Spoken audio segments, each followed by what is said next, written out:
ڕاستیدا من یەکریزی کورد وەکو پێنجپەنجەکە ئەبینم کە ئینسان ئەگەر بێت و ئەم پێنجپەنجەیە بەیەکەوە بن هیچ کەسێک ناتوانێت کە زەفەری پێبێنێ. کوردیش ئەگەر بێت و هەموو حیزبەکان و هەموو لایەنەکان هەموو لایەنە سیاسیەکان هەموو یەک نەگرن و تەبانە بن بە دڵنیاییەوە هەموو کەسێک دەتوانێت زەفەری پێبێنەوە. بینین لە منتیقەکانی ئەو منتیقانەی چۆمان و حاجی ئۆمەران هەموو جار کە ئەبینێت تووکەکان کە تۆبارانی کوردستانەکەن تۆبارانی ناو منتیقە کوردیەکانەکەن و چۆن زەفەریان پێێنن. ئەمە هۆی ئەوەیەکەوە کورد لە ناوخۆیە تەبان نییە، کورد لە ناوخۆیە یەکریز نییە. ئەگەر بێت و یەکریز بوونایە و قسەیان یەک بواە هیچ کەسێک نێتوانێتەوە ئەوە زەفەریان پێبێنە بەم شێوازەی کە ئێستا بینین لە ئێرانیشەوە لە تورکیاشەوە لە هەموو لایەکەوە وەکو سەگ و گورگ تێمان بەربوون و ئەوە مۆزوعەکە پێم وایە بێ سیاسیە. ئەویان ئەکەوێتە سەر حیزبەکان خۆیان بۆچی بێدەنگنین، ئیتر ئەویان ئەکەوێتەوە سەر وجدانی خۆیان. هیوادارم ڕابگیرێت چونکە بە تەئکید بە دڵنیاییەوە پێتەڵێم تەنها لەم تۆبارانکردنە و لەم سوکاتیکردنە بە خاکی کوردستان تەنها فەقیر و هەژار و کەم دارامەتەکان زەرەری تیاکەن. لایەنە سیاسیەکان کەسە سیاست مەدارە باڵەدەستەکان بێدەنگ نەبن لەسەر مەوزوع. بەڕاستی هەر فەقیر و هەژار و داماوەکان زەرەری تیاکەن. پێویست ناکە بڵین کۆتایی لە 1960 کوردستان داگیر کراوە لە شێخ سەعیدی پیرانەوە بگرە لە قازی محەمەد ئەوە یەکەم جار نییە تورکی بێخێر ئەو ئیشانەکە بە شەهیدبوونی نەک کاکە دیار و سەداهای وەکو کاکە دیار لە دایکە بێ ئەویش دەستی ڕەشی بێگانە و جاش و خۆفرۆش ئەو کاریان ئەنجامدا کە کاکە دیار و دوو هەڤاڵی لە شاخی قەندیل شەهید بوون. بەڕێی من قەندیل شاخی ئوحودە بۆ کورد، بۆ میلەتی کورد. ئەمەی جەڵێم لە ئەختێکەیە بمرن ئەو کەسانەی کە زدی میلەتەکان و زدی خاک و ئاوی خۆیانن.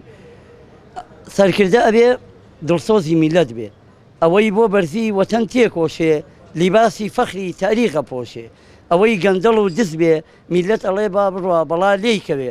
سەرکردە ئەبێ وەک شێخ سەعیدی پیران بێ، وەک دکتۆر عەبدوڕەحمانی قاسملوو بێ، وەک ئۆجالان بێ، وەک کاک نەوشیروان بێ.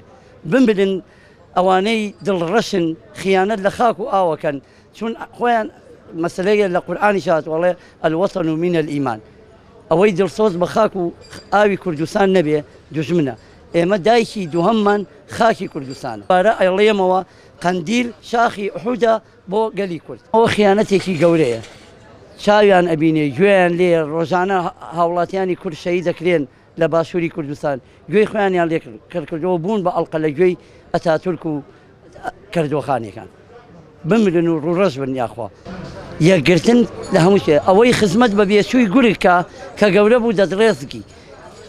مردن بۆ ئەوانەی کە خیانەت لە خوێنی شەیدانەکەن لە دایکی شەیدان و لە خاکی کورد و کوردستان. ئەوە هەمووی لە هۆی ئەوەیەوە ماڵی کوردیان نەکردووە بە یەک. ئەمان بەهۆی کورسی و هەلپەرستی و پارە و پارە کۆکردنەوە و پارە و داندان جایەتیکردنی یەکتریا وایان کردووە کە بێگانەکان زاڵ بن بەسەر ئێمە. تورکیا قەسفمان بکە، ئێران قەسفمان بکە. ئەمان نێو ماڵی کوردیان بۆ یەک ناخرێ. هەر یەکێک بەلای پۆست و پارە و سەرۆت و سامانەکەی هەڕائەکە. ئەمانە هەر ئێسش هەر بێگانە پەرسن. ئەمانە ئێسش هەر بێگانە پەرست و خەریکی بێگانە پەرستی نایە نێو ماڵی کوردیەک خەن. ئەمانە یەک بگرن، تۆ لە ماڵی خۆتا یەک بە دوژمن ناتوانێت سەرکاتە ماڵتە.